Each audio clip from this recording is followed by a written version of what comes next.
യുദ്ധത്തിൽ America സുല്ലിട്ടതുകൊണ്ട് Iran തൽക്കാലം അടി നിർത്തിയിട്ടുണ്ട്.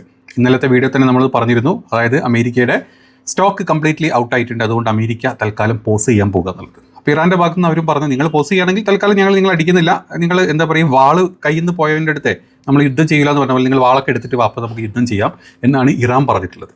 അതേ സ്ഥാനത്ത് ഹൂത്തികളെ ചൊറിയാൻ പോയിട്ടുള്ള സൗദിയുടെ അരാംകോ ഒക്കെ ഇന്നലെ പുലർച്ചെയും ഇന്ന് പുലർച്ചെയും അടിയോടടിയായിരുന്നു. റിയാദ് ഭാഗങ്ങളിലോട്ടുള്ള പലതരം എന്താ പറയുക ഓയിലിൻ്റെ സപ്ലൈ ഒക്കെ സ്റ്റോപ്പ് ചെയ്തായിട്ടുള്ള റിപ്പോർട്ടുകളും പുറത്തു വരുന്നുണ്ട്. ഇനി ഇതിൻ്റെ ഇടയിൽ കൂടിയാണ് ഇറാൻ്റെ ഒരു കപ്പൽ കഴിഞ്ഞ ദിവസം ഉക്രൈൻ ഡ്രോൺ വെച്ച് തകർത്ത് കളഞ്ഞത്. ഏതാണെങ്കിലും അത് ഞങ്ങൾ നോട്ട് ചെയ്തിട്ടുണ്ട്. ഇത് തീർച്ചയായിട്ടും ഇതിനുള്ള മറുപടി തന്നിരിക്കും. അതുകൊണ്ട് വെയിറ്റ് ചെയ്തിരുന്നോളാനാണ് ഉക്രൈനോണ്ട് ഇപ്പം ഇറാൻ പറഞ്ഞിട്ടുള്ളത്. ഈ 3 കാര്യങ്ങളാണ് ഇപ്പം യുദ്ധത്തിന് ഇന്ന് വന്നിട്ടുള്ള, അല്ലെങ്കിൽ ഇന്ന് രാവിലെ മുതൽ നമ്മൾ കാണുന്ന ന്യൂസുകളുടെ ഭാഗം. ആദ്യം തന്നെ നമുക്ക് അമേരിക്ക സുല്ല് പറഞ്ഞ വാർത്ത പറഞ്ഞിട്ട് പോവാം. അമേരിക്ക ഇന്നലെയും നമ്മൾ ആ വീഡിയോ ചെയ്തിരുന്നു. ഇന്നലെ രാവിലത്തെ വീഡിയോ നമ്മൾ കറക്റ്റായിട്ട് പറഞ്ഞതാണ്. അമേരിക്കയുടെ സെൻകോം അല്ലെങ്കിൽ വാഷിങ്ടണിൽ നിന്ന് പെൻറ്റഗണിൽ നിന്ന് ക്ലിയർ ആയിട്ടുള്ള മെസ്സേജ് അമേരിക്കൻ പ്രസിഡന്റിന് പോയിട്ടുണ്ട്. നമ്മുടെ സ്റ്റോക്ക് ഓൾമോസ്റ്റ് തീർന്നിട്ടുണ്ട്, ബാക്കിയുള്ളതൊക്കെ അവർ തീർത്ത് തന്നിട്ടുണ്ട്. അതായത് ഇറാൻ എർബിലും ബാക്കി പല സ്ഥലങ്ങളും അടിച്ച് വീഴ്ത്തി തീരുമാനമാക്കി തന്നിട്ടുണ്ട്. അപ്പോൾ ഇനി അടിക്കാൻ നമ്മുടെ കയ്യിലൊന്നുമില്ല എന്ന് അമേരിക്കയുടെ പട്ടാളം ട്രംപിനോട് പറഞ്ഞതായിട്ടുള്ള റിപ്പോർട്ട് നമ്മൾ കണ്ടു. അതിൻ്റെ ബാക്കിയാണ്. അതോടുകൂടി ഇറാൻ പറഞ്ഞു ഞങ്ങൾ അടിക്കുന്നില്ല. ഇറാൻ്റെ ഭാഗത്തുനിന്ന് അവർ ഔദ്യോഗികമായിട്ട് തന്നെ IRGCയുടെ ഭാഗത്തുനിന്ന് ഒരു റിപ്ലൈ വന്നു. അതായത് വാളില്ലാത്തവനെ കയ്യിൽ യുദ്ധം ചെയ്യാൻ ഞങ്ങളില്ല, അതുകൊണ്ട് ഞങ്ങൾ തൽക്കാലം ഞങ്ങളും പോസ് ചെയ്യാണ്, നിങ്ങൾ തുടങ്ങുമ്പോൾ ഞങ്ങൾ തിരിച്ചടിച്ചോളാം എന്ന് വളരെ ലളിതമായിട്ട് ഇറാൻ അങ്ങോട്ടുള്ള മെസ്സേജും കൊടുത്തു. അതിൻ്റെ ഇടയ്ക്ക് ഇറാൻ ഇന്ന് മറ്റൊരു ന്യൂസ് കൂടെ പുറത്തുവിട്ടു.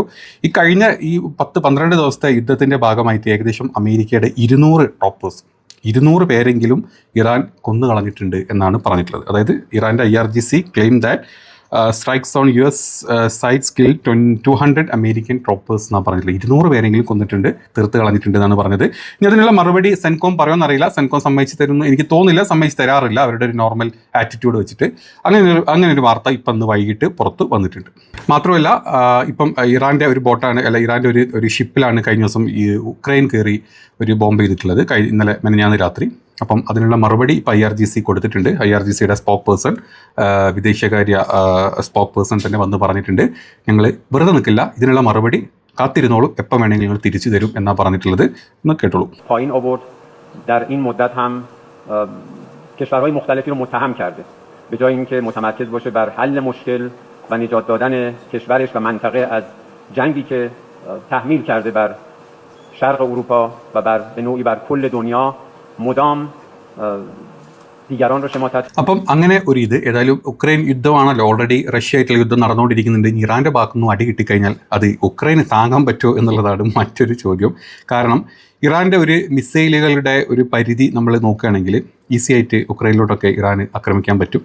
കാരണം ഈ ഒരു ഇറാൻ്റെ ഓരോ മിസൈലുകളും അവർക്ക് പോകാൻ പറ്റുന്നതിൻ്റെ ദൂരപരിധിയും കാണിച്ചുകൊണ്ട് ഇറാൻ്റെ IRGC തന്നെ പുറത്തോട്ട് വിട്ടിട്ടുണ്ട് ഇങ്ങനൊരു ഇമേജ്. അപ്പം ഉക്രൈൻ ഒന്ന് കരുതിയിരിക്കുന്നത് നല്ലതായിരിക്കും. ഏത് രീതിയിലാണ് ഉക്രൈന് ഇറാൻ്റെ ഭാഗത്ത് നടി കിട്ടുക എന്നുള്ളത് നമ്മൾ കണ്ടു തന്നെ അറിയേണ്ടി വരും. അത് അവിടെ ഒരു ന്യൂസ് അങ്ങനെ നിൽക്കട്ടെ. ഇനി സൗദിയുടെ കാര്യം എടുത്തു പറയുകയാണെങ്കിൽ സൗദിയുടെ ഓൾമോസ്റ്റ് സൗത്ത് ഏരിയയിലോട്ടുള്ള കംപ്ലീറ്റ് സപ്ലൈ ഞങ്ങൾ തീർത്ത് കളഞ്ഞിട്ടുണ്ട് എന്നാണ് ഇപ്പം ഹൂത്തികൾ അവകാശപ്പെട്ടിട്ടുള്ളത്. ഹൂത്തികളുടെ നേതാവ് പറഞ്ഞിട്ടുള്ളത് targeting Saudi oil supply route from eastern province to Yanbu with drones. അതായത് അവരുടെ ഈസ്റ്റേൺ പ്രൊവിൻസിലോട്ടുള്ള കംപ്ലീറ്റ് സപ്ലൈ അരാംകോനെ ഞങ്ങൾ തീർത്ത് കളഞ്ഞിട്ടുണ്ട് എന്നാണ് പറഞ്ഞിട്ടുള്ളത്. വെറുതെ പറയുക മാത്രമല്ല, അതിൻ്റെ സാറ്റലൈറ്റ് ദൃശ്യങ്ങൾ ഇപ്പം പുറത്തോട്ട് വന്നിട്ടുണ്ട്. ജസ്റ്റ് കണ്ടു നോക്കൂ. ഈ കാണുന്നത് അരാംകോൻ്റെ ബാക്കി കോംപ്ലക്സ് ആണ്. എനിക്ക് ജിസാനിലാണ് അല്ലേ, സൗദിയിലെ ജിസാനിലാണ് ഈ ഒരു ഇതുള്ളത്. അവിടെ നിങ്ങൾക്ക് കറക്റ്റായിട്ട് മനസ്സിലാവുന്നുണ്ട് ഏകദേശം 6 യൂണിറ്റുകളിൽ 4 യൂണിറ്റും ഇവരുടെ ഹൂത്തികളുടെ ഡ്രോണ് വകവരുത്തിയിട്ടുണ്ട്. അതുമാത്രമല്ല, അത് കത്തിക്കൊണ്ടിരിക്കുന്ന സാറ്റലൈറ്റ് ദൃശ്യങ്ങളിൽ അത് കത്തിക്കൊണ്ടിരിക്കുന്ന ഫുട്ടേജ് പുറത്ത് വന്നിട്ടുണ്ട്. ലോ ക്വാളിറ്റി സാറ്റലൈറ്റ് ഇമേജസ് ആണ്. കാരണം അത്രയും നമുക്കറിയാലോ എവിടെ നിന്നാണ് ഇത് എടുക്കുന്നതെന്നുള്ളത്. അരാംകോൻ്റെ oil facility eastern Saudi Arabia ഏരിയയിലുള്ള ഭാഗത്തോട്ടുള്ളതാണ് കംപ്ലീറ്റ് ആയിട്ടുള്ളത്. അതുകൊണ്ട് തന്നെ ഓയിൽ ഷോർട്ടേജ് നല്ല രീതിയിൽ ഉണ്ടാകും എന്ന് അരാംകോ അനൗൺസ് ചെയ്തിട്ടുണ്ട്. അവർ അനൗൺസ് ചെയ്തിട്ട് ഇതായിരുന്നു, റിയാദ് ഏരിയയിലേക്കുള്ള ഓയിൽ സപ്ലൈ ലൈനിനാണ് ഇഷ്യൂസ് മൊത്തം വന്നിട്ടുള്ളത്. അതുകൊണ്ട് തന്നെ അങ്ങോട്ടുള്ള സപ്ലൈ നല്ല രീതിയിൽ കുറയും എന്നാണ് ഇപ്പം അറാംകോയുടെ സൈഡിൽ നിന്നുള്ള റിപ്പോർട്ട് വന്നിട്ടുള്ളത്. ഇത് കത്തുന്ന, അതായത് കറക്റ്റായിട്ട് അത് ഇങ്ങനെ കത്തുന്ന വീഡിയോസൊക്കെ ഉണ്ട് കേട്ടോ. അതിൻ്റെ 1-2 ഞാൻ ഇതിൽ കൊടുക്കുന്നുണ്ട്, വീഡിയോ ഞാൻ ടെലിഗ്രാമിൽ കൊടുക്കുന്നുണ്ട്. ഇനി അത് മാത്രമല്ല സാറ്റലൈറ്റ് ഇമേജസ്, വേറെ അതിൻ്റെ മറ്റ് ഭാഗങ്ങളായിട്ടുള്ള സാറ്റലൈറ്റ് ഇമേജസ് ആണ് ഈ കാണിച്ചുകൊണ്ടിരിക്കുന്നത്. ജിസാനിലുള്ള അറാംകോയിലാണ് ഈ എഫക്റ്റ് വന്നിട്ടുള്ളത്. ഇപ്പം നിങ്ങൾ കാണുന്നത് അവിടുത്തെ അന്തരീക്ഷത്തിൽ, ജിസാനിലെ അന്തരീക്ഷത്തിലെ പുകപടലങ്ങളാണ്. അവിടെ ഓയിലല്ലേ കത്തുന്നത്, ഓയിൽ കത്തുമ്പോൾ മൊത്തം പുക മാറിക്കൊണ്ടിരിക്കുന്ന ഇത് കാണുന്നത്. സത്യം പറഞ്ഞാൽ സൗദി വിചാരിച്ച് വളരെ ഈസി ആയിട്ട് ഹൂത്തികളങ്ങ് തീർത്ത് കളയാം, യമൻ അങ്ങോട്ട് തീർത്ത്, ഹൂത്തികളെ തീർത്ത് ഞങ്ങൾക്ക് മൊത്തം ആ ഒരു ആധികാരികത കിട്ടുമെന്നാണ് സൗദി വിചാരിച്ചത്. അക്കൂട്ടത്തിൽ തന്നെ അമേരിക്ക ത്രൂ ന്യൂക്ലിയർ വെപ്പൺസും കൂടെ അങ്ങ് സ്വന്തമായിട്ട് ഉണ്ടാക്കാമെന്ന് സൗദി വിചാരിച്ചു. പക്ഷേ തിരിച്ചത് US അംബാസിഡർ യുണൈറ്റഡ് നേഷനിലെ മൈക്ക് വാട്സ് ഇപ്പം വളരെ ക്ലിയർ ആയിട്ട് പറഞ്ഞിട്ടുണ്ട്, Saudi Arabia will not receive a nuclear agreement with US without normalizing relationship with Israel. അതായത് ഇസ്രായേലുമായിട്ട് നല്ല സൗഹൃദ ബന്ധം വേണം. അതുപോലെ തന്നെ ഇസ്രായേലിനെ എബ്രാഹിം അക്കോർഡ് അംഗീകരിച്ചുകൊണ്ട് ഇസ്രായേലിനെ കൂടെ കൂട്ടുകയാണെങ്കിൽ മാത്രമേ സൗദിക്ക് ഞങ്ങളിത് കൊടുക്കുകയുള്ളൂ. അതല്ലെങ്കിൽ ഞങ്ങൾക്ക്, അതായത് IAEAയുടെ ഈ ഒരു എഗ്രിമെൻറ്റിലോട്ട് സൗദിനെ ഞങ്ങൾ അടുപ്പിക്കില്ല എന്ന് US-ൻ്റെ സൈഡിൽ നിന്ന് നല്ല കറക്റ്റായിട്ടുള്ള മെസ്സേജ് വന്നിട്ടുണ്ട്. സൗദിയും UAEയും ഇവരൊക്കെ വിചാരിച്ചത് US-നെ എങ്ങനെ താലോലിച്ച് അവർ തരുന്ന, അല്ലെങ്കിൽ അവർക്ക് അങ്ങോട്ട് ഇത് കൊടുത്ത് അവർ ഇങ്ങോട്ട് തരുന്നത് വാങ്ങിച്ച് എങ്ങനെ കഴിഞ്ഞ് കഴിഞ്ഞാൽ എല്ലാം കിട്ടും, എല്ലാം US കൊടുക്കും, ഇസ്രായേലിനെ തഴഞ്ഞ് US എന്തൊക്കെയോ സൗദിക്കും UAEക്കും ഖത്തറിനോ കൊടുക്കുന്ന വിചാരിച്ച് അത് നടക്കില്ല എന്നുള്ളത് മാത്രമാണ് പറയാനുള്ളത്. ഇനി ഖത്തറിനെ ഒരു ശത്രുരാജ്യമായിട്ട് കാണണം എന്നാണ് ഇപ്പം ഇസ്രായേലിൻ്റെ പ്രതിപക്ഷ നേതാവ് പറഞ്ഞിട്ടുള്ളത്. അതായത് ഇപ്പം അടുത്ത ഭരണം അവരാണെന്ന് ഏറെക്കുറെ അവർ ഉറപ്പിച്ചിട്ടുണ്ട്. നെതന്യാഹുവിനെ മാറ്റിയിട്ട് അവർ വരും. വന്നു കഴിഞ്ഞാൽ അതോടുകൂടി ഖത്തർ ഞങ്ങളുടെ ഒരു എന്താ പറയുക ശത്രുരാജ്യമായി ഇരിക്കും എന്നുള്ള ഒരു അനൗൺസ്മെൻറ്റും കൂടെ ഇപ്പം പുറത്ത് വന്നിട്ടുണ്ട്. ഇനിയെങ്കിലും ഈ പറഞ്ഞ ഈ ഷെയ്ഖുമാർ ഇതൊക്കെ ബോധം എന്ന് വരുവന്മാർക്കെന്നറിയില്ല.